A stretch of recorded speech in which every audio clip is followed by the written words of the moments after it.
लग्नानंतर होईलच प्रेमचा एक धमाकेदार प्रोमो आता आलाय बघा प्रेक्षक. तर आता इथे माणिनी काव्याला घेऊन खाली येते आणि आता ती गेस्ट रूम मधनं तिला खाली घेऊन येते आणि बॅग सकट घेऊन येते बघा प्रेक्षक. तुम्ही काय करताय काकू असं म्हणते आता इथे काव्या.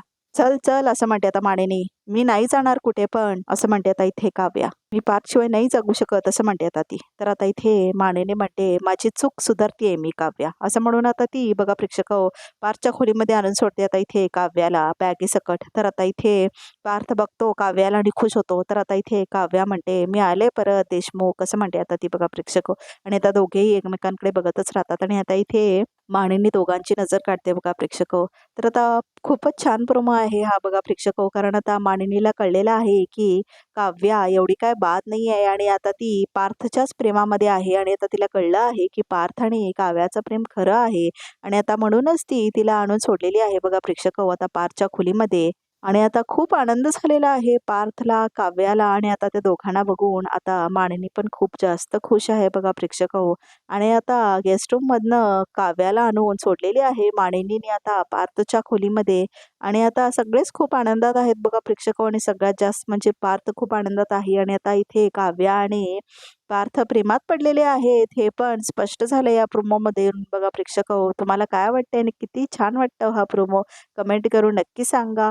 तर आणि अशाच नवीन नवीन प्रोमोसाठी आमच्या चॅनलला नक्की सबस्क्राईब करा. तर बघा प्रेक्षक प्रोमो खूप सिंपल आहे की मानिनीला जो काही तिच्या मनामध्ये वाटायचं की अजूनही काव्या ही तिच्या आधीच्या प्रियकराच्या प्रेमात आहे. आता तो गैरसमज तो तिच्या मनातून गेलेला आहे. कारण पार्थ जेव्हा कोमामध्ये होता तेव्हा काव्याने आपल्या हातामध्ये जळका दिवा ठेवून त्याचे प्राण परत वापस आणलेत. आणि तर त्यामुळेच आता मानिनीला वाटू लागला आहे की काव्याचा हात खूप जळलेला असतो आणि पार्थसाठी ती एवढं काय काय करते. त्यामुळे आता मानिनीचं मन परिवर्तन झालेलं आहे बघा प्रेक्षक. आणि आता ती खूप खूप म्हणजे काव्याच्या फेवरमध्ये झालेली आहे आणि तिला खूप आनंद झालेला आहे की आता काव्याचंही खूप खूप प्रेम आहे पार्थवरती. आणि म्हणूनच आता तिने हे पाऊल उचललेलं आहे की आता ती काव्याला तिच्या त्या गेस्ट रूम मधनं आणून आता परत पार्थच्या खोलीमध्ये सगळ्या सामानासकट आणून सोडते बघा प्रेक्षक. तर आता इथे काव्या आणि पार्थला मात्र खूपच जास्त आनंद झालेला असतो आणि आता मानिनीला पण खूपच आनंद झालेला असतो पार्थसाठी. आणि आता ती नजर सुद्धा काढते दोघांची. आणि आता खूप छान वाटत आहे मानिनीला की तिचा पार्थ जो खूप प्रेम करायचा काव्यावरती आता काव्यालाही खूप प्रेम झालेलं आहे पार्थबद्दल म्हणून. आणि आता हे मानिनीला कळलेलं आहे आणि विश्वास बसलेला आहे या गोष्टीवरती. तर त्यामुळे आता ती काव्याला आणून सोडते पार्थच्या खोलीमध्ये बघा प्रेक्षक. आणि खूपच छान आणि पॉझिटिव्ह प्रोमो आहे हा. पण एक गोष्ट मात्र बघावी लागेल की किती दिवस हे चालणार आहे. कारण आता वसवत त्या मागावर आहेत की कोण तो मुलगा होता ज्याच्याबरोबर अफेअर होतं काव्याचं. आणि ज्या दिवशी कळेल की काव्या आणि जीवाचं अफेअर होतं त्या दिवशी सगळे म्हणजे चौघांना खूप मोठा धक्का बसणार आहे बघा प्रेक्षक. ही जी सिरीज आहे ही तमिळ व्हर्जनची आहे आणि आता त्या सिरीज प्रमाणे असं दाखवलं गेलं होतं बघा प्रेक्षक की पार्थ घर सोडून जातो जेव्हा त्याला कळतं की काव्या आणि जीवाचा अफेअर होतं म्हणून. आणि नंदिनी पण कायमचं सोडून जाते जीवाला बघा प्रेक्षक. त्यामुळे खूपच इंटरेस्टिंग होणार आहे. आणि साने गुरुजी एकदा सांगितलेले आहेत की रम्या आणि पार्थ हे नवरा बायको म्हणून बसलेले असतात आणि लग्न त्यांचं होणार असतं पण असं म्हटलेले असते ज्या पुढचं सांगितलेलं नसतात. तर त्यामुळे नंतर मानिनी पार्थ आणि रम्याचं लग्न ठरवते आणि ते होणारच असतं तेवढ्यातच ते काहीतरी होतं आणि लग्न होत नाही बघा प्रेक्षक. खूप इंटरेस्टिंग एपिसोड्स येणार आहेत आता लग्नानंतर होईलच प्रेमचे. कारण खूप काही काही गोष्टी एक्सपोज करण्यासारख्या आहेत. तर तुम्हाला ही सिरियल आवडतं का हे कमेंट करून नक्की सांगा. आणि ह्या दोन्ही जोड्यापैकी कोणती जोडी तुम्हाला आवडते जीवा नंदिनी आवडते की काव्या आणि पार्थ आवडतं. बघा प्रेक्षक हे सिरियलमध्ये काहीही म्हणा पण पार्थ आणि काव्याला जास्त दाखवलं जातं आणि जीवा आणि नंदिनीला खूप कमी दाखवतात बघा प्रेक्षक. खरं तर जीवा आणि नंदिनीचे डायलॉग डिलिव्हरी त्यांची ॲक्टिंग खरंच खूप छान आहे. पण पार्थ आणि काव्याला का दाखवतात काय माहीत. आणि TRP खूप कमी झाले या सिरियलची. कारण जेव्हापासून हे काव्या आणि मानिनीचं चालू झालंय ना खूप जास्त कंटाळा यायला लागलाय बघा प्रेक्षक हो. कारण आता तेच तेच रिपीटेड होतं ना ते सगळं. आणि आता काव्याची पण ॲक्टिंग खूपच बोगस दाखवली आहे बघा प्रेक्षक. म्हणजे बहुतेक तिला ॲक्टिंग तेवढी स्ट्रॉंगली करता येत नाही. त्यामुळे आता नंदिनीला थांबवलेलं होतं त्या दिवशी सुद्धा पार्थ सोबत ॲक्टिंगसाठी. आणि नंदिनी तर खूप छान ॲक्टिंग करते बघा प्रेक्षक. त्यामुळे जीवा आणि नंदिनीला थोडं जास्त दाखवलं तर बरं होईल. म्हणजे कारण त्यांचं खूप छान वाटतं बघा प्रेक्षक तुम्हाला कुठली जोडी आवडते, काव्या आणि पार्थची आवडते की जीवा आणि नंदिनीची कमेंट करून नक्की सांगा. आणि तुमची आवडती सीन कोणती आहे दोन्ही जोडप्यांची ते सुद्धा कमेंट करून सांगा. आणि प्रेक्षक तुम्हाला असेच नवीन-नवीन प्रोमोज, एपिसोड्स वगैरे बघायचे असतील ना, तर आमच्या चॅनलला नक्की सबस्क्राईब करा.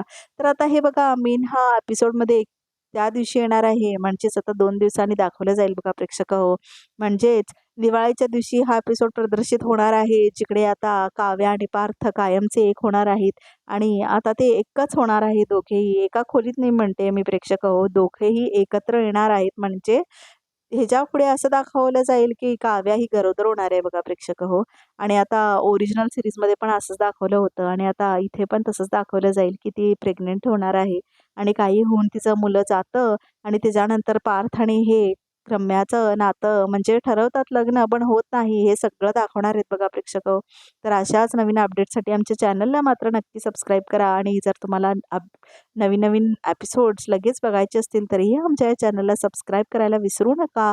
आणि तुम्हाला कोणते सीरियल्स आवडतात दुसरे त्याच्याबद्दलही आम्हाला सांगा, म्हणजे आम्ही तसेच नवीन-नवीन एपिसोड्स, नवीन-नवीन प्रोमोज घालू शकेन. तर बघा प्रेक्षक या सगळ्यामध्ये एक इंटरेस्टिंग गोष्ट म्हणजे या प्रोमोप्रमाणे ही पण आहे, की आता रम्या जी आहे तिला वाटत असतं, की वेगवेगळं राहत आहेत काव्या आणि पार्थ आणि तिचा चान्स वाढला आहे.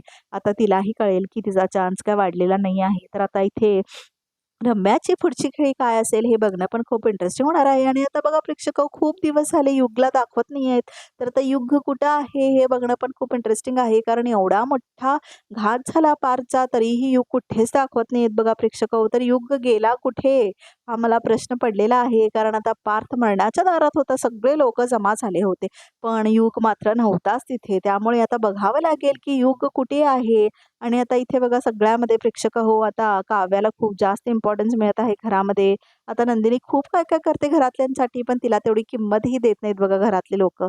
काय वाटतंय तुम्हाला प्रेक्षक तुम्हाला पण तेच वाटतंय ना? म्हणजे काव्याला खूप जास्त किंमत आहे या घरामध्ये आणि नंदिनी काही केली तरी तिला तेवढी किंमत कोणी देतच नाहीत बघा प्रेक्षक देशमुखांच्या घरामधले लोकं.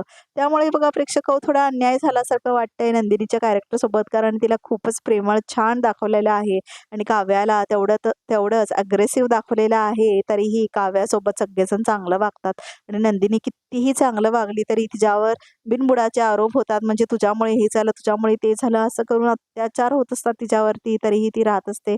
पण एक छान गोष्ट आहे, जेव्हा तिला कळेल की जीवा आणि काव्याचा अफेअर होतं ती कायमची सोडून जाणार आहे बघा प्रेक्षक देशमुखांचं घर आणि किती विडंबना केल्या तरी ती येणार नाही आहे बघा प्रेक्षक तर आता ओरिजिनल सिरीजमध्ये पण तसंच दाखवलंय. म्हणजे नंदिनी आणि जीवाचं कॅरेक्टरला ना तेवढा स्कोप नाहीच आहे त्या सिरियलमध्ये, पण तिथे पण स्कोप पार्थ आणि काव्यालाच आहे.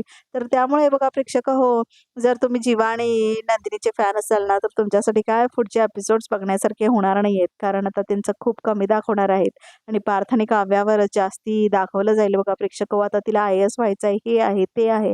त्यामुळे खूप साऱ्या गोष्टी तिच्या दाखवल्या जातील बघा प्रेक्षक तर आमच्या या चॅनलला सबस्क्राईब करायला विसरू नका. तर अशाच अपडेटसाठी आणि प्रोमोसाठी आमच्या चॅनलला नक्की सबस्क्राईब करा.